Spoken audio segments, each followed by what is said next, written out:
ay nakatutok pa rin sa face-to-face at sawa na raw si Rodel sa pag-uugali ng kanyang kinakasama. At sabi nga niya ay mabunganga daw kayo, Jovelyn, ng Mami Ofelia mo. Sino po kasing matutuwa sa kanya? Wala nang trabaho, nagawa pa mong babae, ang kapal ng muka, palamunin na nga lang ng mga magulang ko.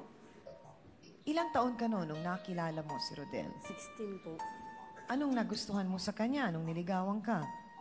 Kasi po mabait siya eh. Mabait siya nung una, tapos nakita kong seryoso, kaya yun. Nakita mo naman na masipag.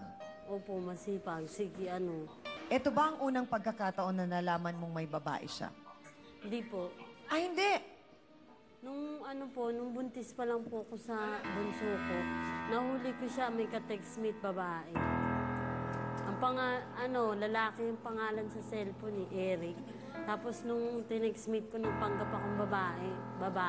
Nagpanggap kang... Kapatid niya. Ah, okay. Tapos, anong sinabi mo? Sabi ko, natutulog na po si Rodel. Tapos tinanong ko kung sino siya. Oo. Sabi niya, sabi niya siya daw si Jenica.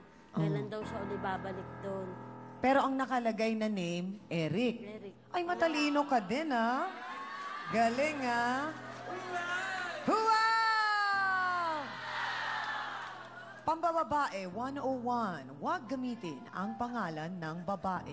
Gamitin pangalan ng lalaki. Authored by Rodel. Sino nagturo sa'yo nun? Wala po, gawain ko lang naman po talaga. So, ilan ang mga ganon sa contacts mo? Ilang babae, ang pangalan ay lalaki? Marami po kasi, mahilig po talaga ako sa textmate eh.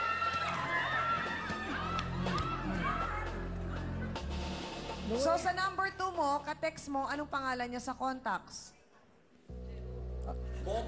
Ano lang po? Sino to? Ha? Sino to lang po? Sino to? Ayos siya. Wow. Kaya pala yung mapapawakin ng cellphone, ha? So, gaano katagal mo nang ginagawa yan? Isa pa lang ang anak mo, ganyan ka na. Opo, nung... Tingnan mo yung mukha. Tingnan mo yung mukha, direct talagang inaalala pa niya. Kailan yun? Oo nga. Di ba na, honest, nahuhuli natin siya sa sarili niyang bibig. So ilan pa lang ang anak niyo noon? Isa pa lang. Opo. Mga ilan ang textmate mo noon? Ilan.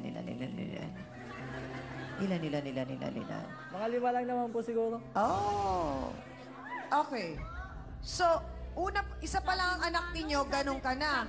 So, itong babae niya ngayon, ang pangalan ay sino to? Sa cellphone, pero sa tunay na buhay ay si Sheila. Nung nakita ng kumare, ng mama mo, sila sa palengke, sumunod kayo. Anong ginawa nyo? Ay, pinagsasampal ko po, tsaka sinabunutan ko. Tapos ang kapal na mukha niya, yung kinampihan. At gaano katotoo na pag-uwi ninyo sa bahay, ikaw pa ang inaway ni Rodel? Lasing po kasi siya, lasing. Tapos sinampal niya ako, sinuntok niya ako dito. Lumaban ka ba? Lumaban naman po ako, kaya lang nangihina rin po kasi ko nun eh. Dahil kakapanganak mo lang ba? Opo. Nabinat siguro ako. Ilang buwan pa lang yung baby nyo? Tatlo po. Alam ba ni Sheila na lahat yan ay ang problema mo ngayon? Opo, alam niya naman po. Suportado ka naman niya? Opo. Paano yung kabit mo din? Yung kabit mo kalad ka rin din. Mga kasawsawan, handa raw siyang kampihan at ipagtanggol si Rodel kahit pa raw mangyari na silang dalawa against the world. Hindi niya iiwan ang kanyang minamahal. Narito po ang sinasabing bagong iniibig ni Rodel na naging kasama sa palengke, si Sheila Marie Roman. Pasok!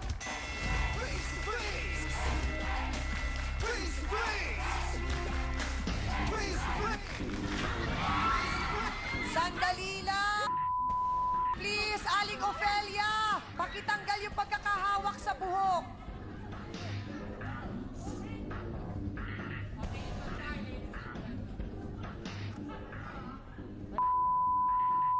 Makapal ang mukha mo. Makapal ang mukha mo.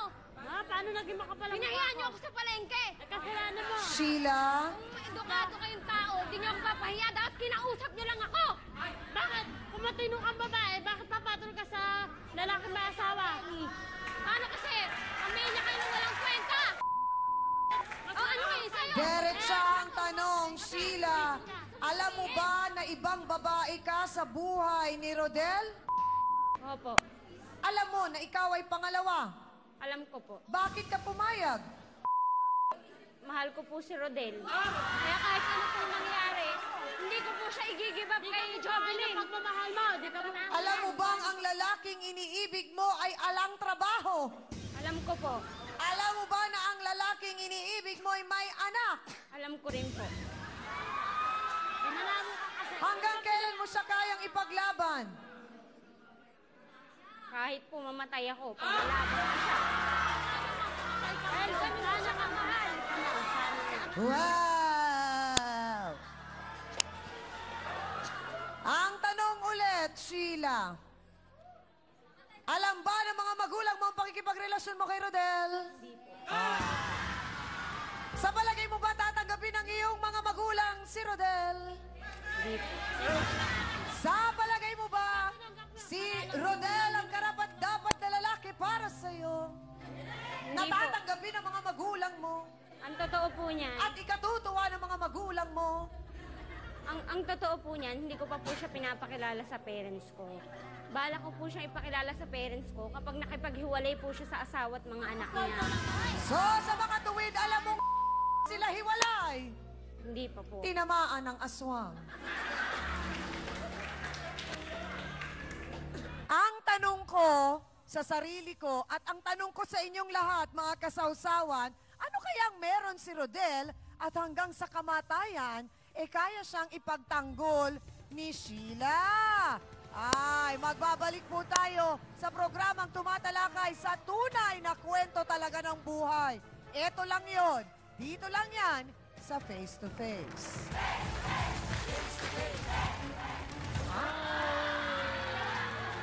Do not accept if seal is broken.